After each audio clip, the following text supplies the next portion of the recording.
Hello दोस्तों, मैं हूं आपका दोस्त सलामुद्दीन। आज एक लंबे समय के बाद आपके सामने हाजिर हूं। जितने भी स्टूडेंट्स हैं मैं उनको बता दूं, वो सभी जानते हैं कि CUET 12वीं के बाद हिंदुस्तान की जितनी भी सेंट्रल यूनिवर्सिटीज़ हैं उसमें एडमिशन लेने के लिए अब एन टी ए के द्वारा CUET टेस्ट लिया जाता है। पिछले साल से शुरू हुआ है, इंट्रोड्यूस हुआ है और इसके बगैर अब किसी भी सेंट्रल यूनिवर्सिटी में एडमिशन नहीं ले सकते। तो आज हम इसको थोड़ी देर में 5 से 7 मिनट में समझने की पूरी कोशिश करेंगे। सबसे पहले इसकी फॉर्म की डेट 9 फरवरी से स्टार्ट हो गई है। ऑनलाइन फॉर्म भरा जाना है। 9 फरवरी से ये शुरू हो चुका है। इसकी लास्ट डेट 12 मार्च 2023 9 बजे शाम तक फिल कर सकते हैं और फीस पेमेंट की जो लास्ट डेट है वो 12 मार्च 11 बजे रात तक ही है। यानी कि उसी दिन हम फॉर्म भर सकते हैं। फॉर्म भरने के बाद लास्ट स्टेप होता है फीस पेमेंट का, उसी के बाद हमारा फॉर्म माना जाएगा। तो वो 12 मार्च 11 बजे तक कंप्लीट हो जाएगा। तो आपको मैं रेकमेंड करूं और सलाह दूंगा कि आप 12 मार्च का इंतज़ार ना करें और पहले ही भर दें। वो सभी स्टूडेंट जो 12वीं पास कर चुके हैं या इस साल 12वीं में हैं, यानी कि अलग अलग स्टेट्स में उसको अलग नाम से जाना जाता है। हम 12वीं कहते हैं, कहीं इंटर कहा जाता है, कहीं 10+2 कहा जाता है। उसमें जो अपीयरिंग है, जो बच्चे पेपर दे चुके हैं उनके लिए है, वो ज़रूर भरें और किसी सेंट्रल यूनिवर्सिटी में एडमिशन के लिए अपनी इच्छा अनुसार आपको जो कोर्स चाहिए उसके लिए आप कर सकते हैं। इसमें 44 जो सेंट्रल यूनिवर्सिटीज़ है पूरे हिंदुस्तान की, उन यूनिवर्सिटीज़ में आप एडमिशन ले सकते हैं। बिना इसके आप अब एडमिशन नहीं ले सकते। कुछ स्टेट यूनिवर्सिटीज़ के भी और जो डीम्ड यूनिवर्सिटी है उसके बारे में भी कहा गया है कि आप ले सकते हैं। जो इसके इंफॉर्मेशन बुलेट है उसमें डिटेल्स पढ़ सकते हैं कि डीम्ड यूनिवर्सिटी में भी और स्टेट यूनिवर्सिटी भी लागू कर सकती है और बहुत सारी ने पिछली बार लागू भी किया था। हम बेसिकली बात कर रहे हैं ऑल सेंट्रल यूनिवर्सिटीज़ की। तो हम सभी का सपना होता है 12वीं के बाद कॉलेज में जाए, यूनिवर्सिटी में जाए और एक अपनी नई दुनिया बसाएं, अपने ख्वाबों की दुनिया को बसाएं। तो उसी ख्वाबों की दुनिया को आज पूरा करने के लिए मैं कुछ चीज़ें आपके सामने लाया हूं और फिर हम इसको स्टेप बाय स्टेप छोटी छोटी कई सारी वीडियोस में कंप्लीट करने की कोशिश करेंगे। तो मैं आपको सबसे पहले बता दूं कि फॉर्म जो है हमने बात की कि 9 फरवरी से शुरू हो चुका है। लास्ट डेट 12 मार्च 2023 है। सुबह रात के 9 बजे से तक फॉर्म फिल कर देना है और पेमेंट की जो लास्ट डेट है वो 12 मार्च 11 बजे, यानी कि उसी दिन है।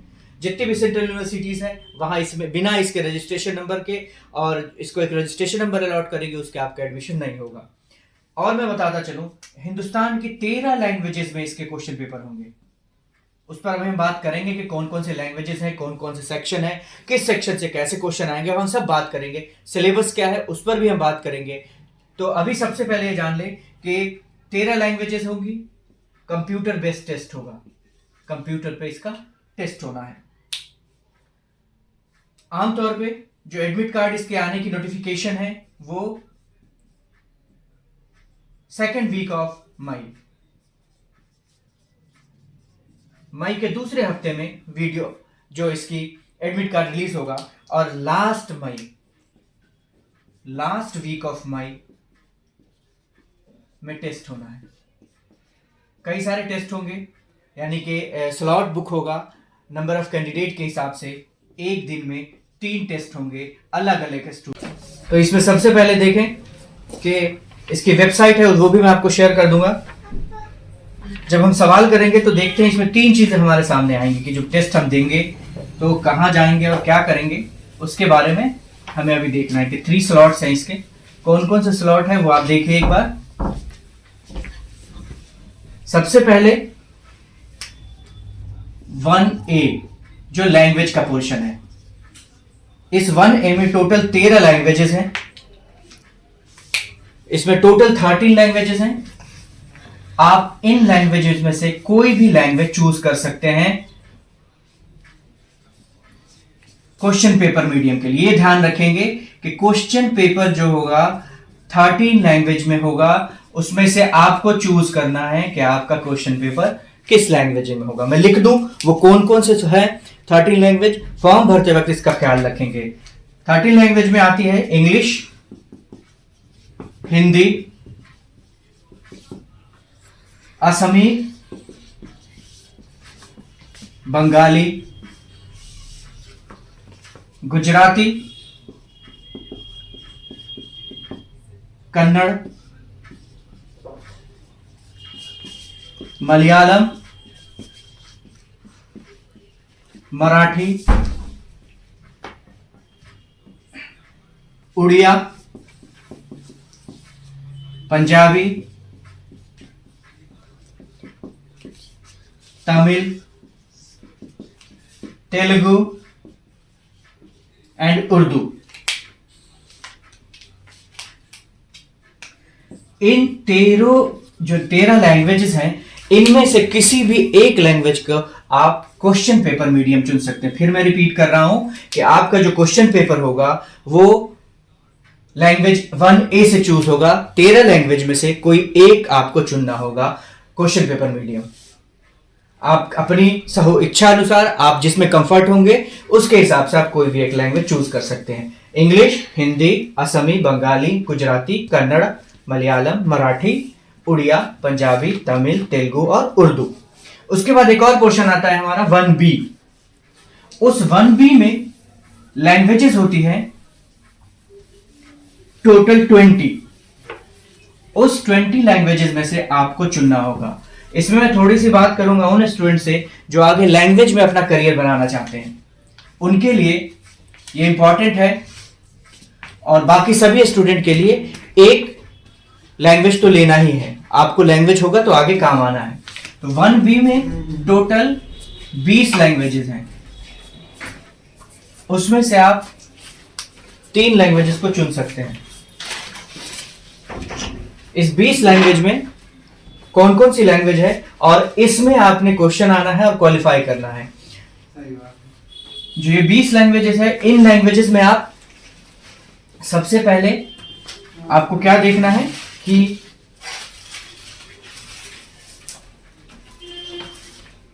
अगर आप लैंग्वेज की तरफ जा रहे हैं, बहुत सारी लैंग्वेज कोर्सेज हैं जो हमारा करियर उसमें बना सकते हैं। बहुत सारे स्टूडेंट का फील्ड उस तरफ है, जापानीज है, चाइनीज है, फ्रेंच है, जर्मन है, बहुत सारी लैंग्वेजेज है, वहां करियर बना सकते हैं। तो 20 लैंग्वेज दी गई है। जिनको लैंग्वेज की तरफ जाना है वो 2 लैंग्वेज चूज कर सकते हैं, जिनको दूसरे सब्जेक्ट की तरफ जाना है वो 1 चूज कर सकते हैं। वो 20 लैंग्वेजेस कौन कौन सी है हम एक बार डिसाइड कर लें, देख लें। Arabic, Bodo, Chinese, Dogri, French, German,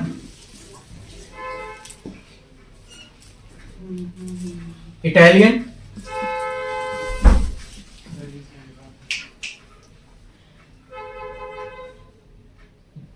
Japanese, Kashmiri, Konkani, Maithili,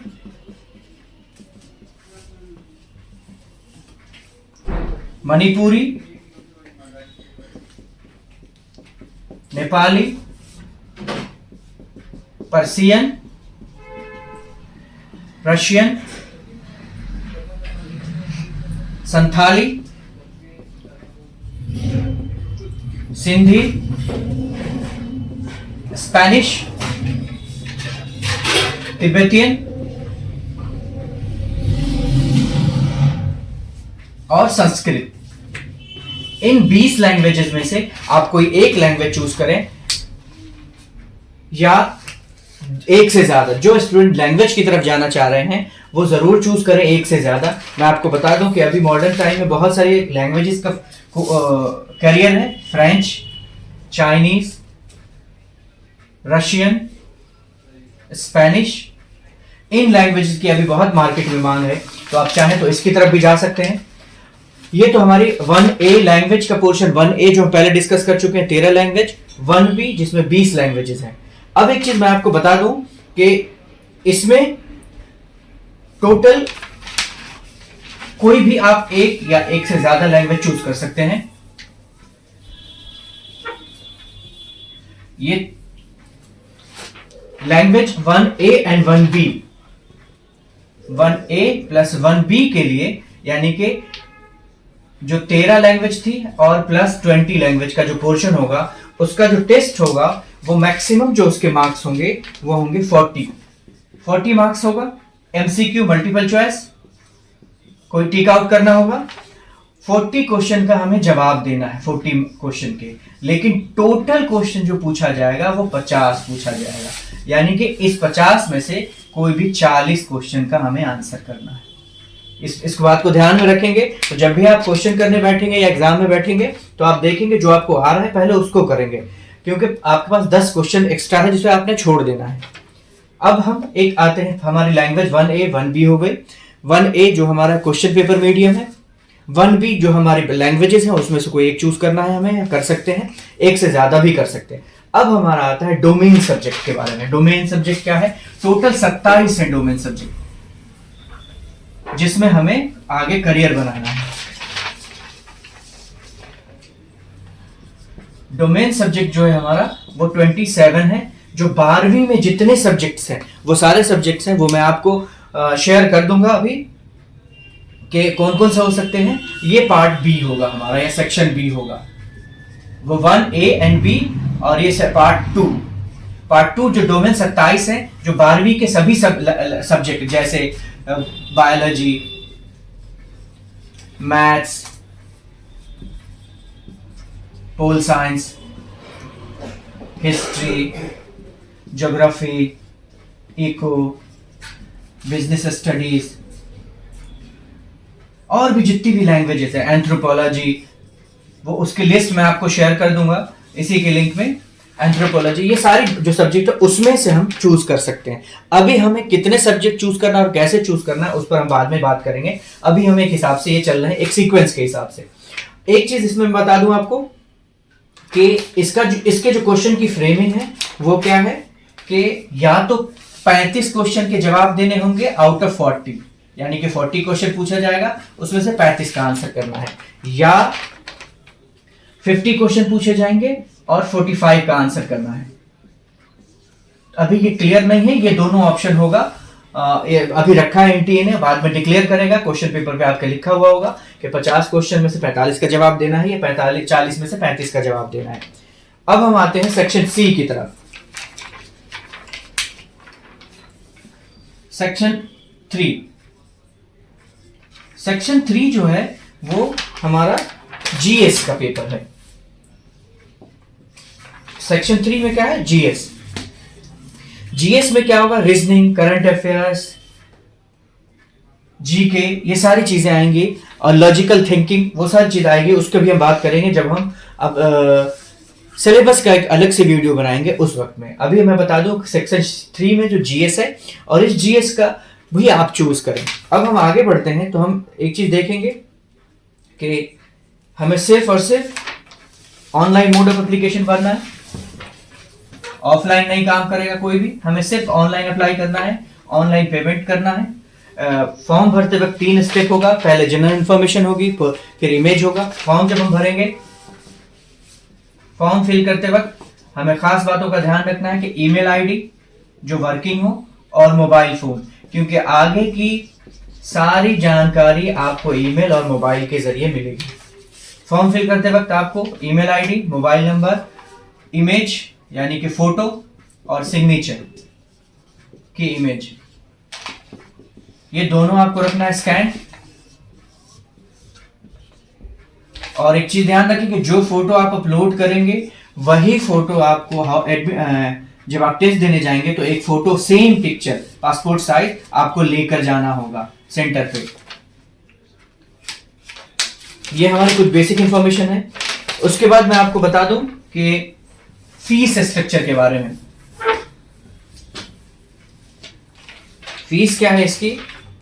3 category में इस बार फीस रखा गया है। अगर आप 3 सब्जेक्ट चूज करते हैं, अप टू 3 सब्जेक्ट, तो जनरल कैटेगरी वालों के लिए 750 रुपीज, ओबीसी एंड ईडब्ल्यूएस के लिए 700, एससी, एसटी, पीडब्ल्यूडी और थर्ड जेंडर के लिए 600 रुपए। उसी तरह अगर आप 7 सब्जेक्ट तक चूज करते हैं तो 1500 रुपए जनरल के लिए, 1400 ओबीसी और ईडब्ल्यूएस के लिए and 1300 SC ST PWD and third gender के लिए। अगर आप 10 सब्जेक्ट तक चूज करते हैं या 10 सब्जेक्ट या लैंग्वेज मिला के चूज करते हैं तो उसकी फीस होगी जनरल के लिए 1750, ओबीसी के लिए 1650 और SC ST PWD third gender के लिए 1550 रुपए। तो इससे क्या निकल कर आता है कि हम 3 सब्जेक्ट भी चूज कर सकते हैं,